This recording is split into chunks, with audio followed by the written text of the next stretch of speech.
শেখ, বলছিলাম যে RCM business এর ব্যাপারে যদি একটু আপনার বিষয়ে যদি কিছু জানা থাকে যদি একটু বলতেন তাহলে একটু ভালো হতো আর কি। আরসিএম বিজনেস, কি প্রশ্নটা চাইয়ে? আরসিএম বিজনেস করা এটা কি আপনার জায়েজ হবে কিনা, মানে এ ব্যাপারে যদি একটু বলতেন কিছু।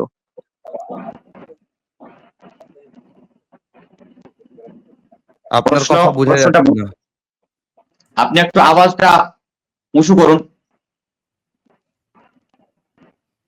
শেখ, বলছি যে আরসিএম একটা বিজনেস আছে, হ্যাঁ, যেখানে আপনার বিভিন্ন প্রোডাক্ট থাকে, যে প্রোডাক্ট গুলো আপনার মানে সকাল থেকে শুরু করে সন্ধ্যা পর্যন্ত এমনি স্বাভাবিক জীবনে একজন মানুষের যত ব্যবহারিক প্রোডাক্ট লাগে আর কি, সমস্ত প্রোডাক্টে এই মার্কেটিং এ পাওয়া যায়। তো সেখান হুম, থেকে মানে মালগুলো অনেকটা ভালো। তবে এখানে নেটওয়ার্কিং সিস্টেমটাও আছে। মানে দেখা যাচ্ছে কাউকে আমি, আমার নিচে যত লোক আমি যাদেরকে নামাবো মানে মার্কেটে, তারা যত মাল তুলবে তাদের কিছুটা পার্সেন্ট মানে আমার অ্যাকাউন্টে যুক্ত হবে। তবে দেখা যাচ্ছে আপনার 5,000 লোক যুক্ত হলো, কিন্তু 5,000 লোক দেখা যাচ্ছে প্রোডাক্ট তুলে না বা প্রোডাক্ট খায় না, ইউজ করে না, তাই সেই পার্সেন্টেজ পাবো না। মানে মাল প্রোডাক্ট ইউজ করার উপরে আপনার মানে পার্সেন্টেজ হিসেবে দেয় আর কি। তো এইটা একটু জায়েজ কিনা বা এই সম্পর্কে যদি আপনার কোনো পার্সেন্ট বলবেন। জি। পার্সেন্ট পান প্রোডাক্ট ইউজ করার মাধ্যমে, না পার্সেন্ট পান আপনি লোককে সংযোগ করার কারণে? না শেখ, সংযোগ করা না, শুধুমাত্র যদি 5টা লোকও মাল ইউজ প্রোডাক্ট ইউজ করে তাহলে সেখানে পার্সেন্টেজ পাবো আমি, কিন্তু যদি 5,000 লোক অ্যাড করি, তারা যদি প্রোডাক্ট না ইউজ করে তাহলে সেই পার্সেন্ট পাবো না আমি। মানে একটা হ্যাঁ, তো প্রোডাক্ট ইউজ আপনি করার উপর নির্ভর তার মানে করে। তার মানে হলো, আমি যেটা বুঝতে পারলাম আপনার প্রশ্নতে, পুরো একটা কোম্পানি আছে, সেই কোম্পানিতে আমি যোগ হলাম। যোগ হলাম, আপনি যোগ হলেন কিসের মাধ্যম দিয়ে? প্রোডাক্ট ক্রয় করার মাধ্যম দিয়ে, তাই না? হ্যাঁ, জি জি জি।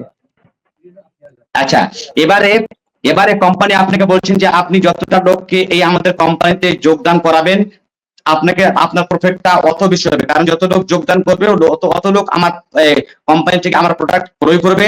সুতরাং আপনার খাতাতে বেশি বেশি করে আপনার মুনাফাটা বেশি দেওয়া হবে, এটাই তো? জি জি জি। জি। এবং তারা হ্যাঁ, এবং হ্যাঁ, তারা তাহলে তাদের তাহলে জি জি। জি, আপনি এই প্রশ্ন আগে শুনে নিন।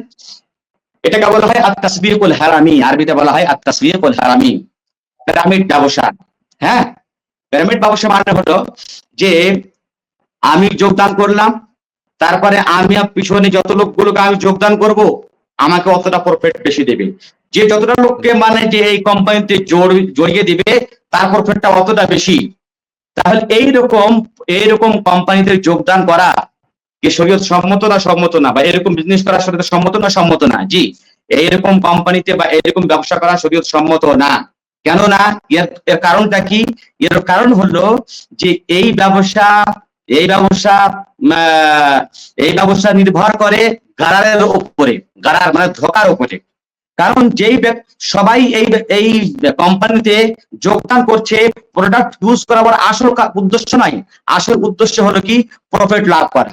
দ্বিতীয় কারণ হলো সে সেখানে প্রবেশ করছে পয়সা দিয়ে প্রবেশ করছে প্রফিট নেওয়ার জন্য, এবং এবং সে প্রফিট অবশ্যই লাভ করছে। কিন্তু যেই লোকটা দেখা গেল যে সেই লোকটা আজকে যোগদান করলো আর কোম্পানি ভেঙে গেল, সে লোকটা তো যোগদান করেছিল প্রফিট লাভ করার উদ্দেশ্য, তাহলে তো সে পেল না। সুতরাং এইরকম কোম্পানি গারার বা ধোঁকার উপরে নির্ভর করে। সুতরাং এই সব কোম্পানিতে যোগদান করা বা এরকম ব্যবসা করা শরীয়ত সম্মত নয়। জি।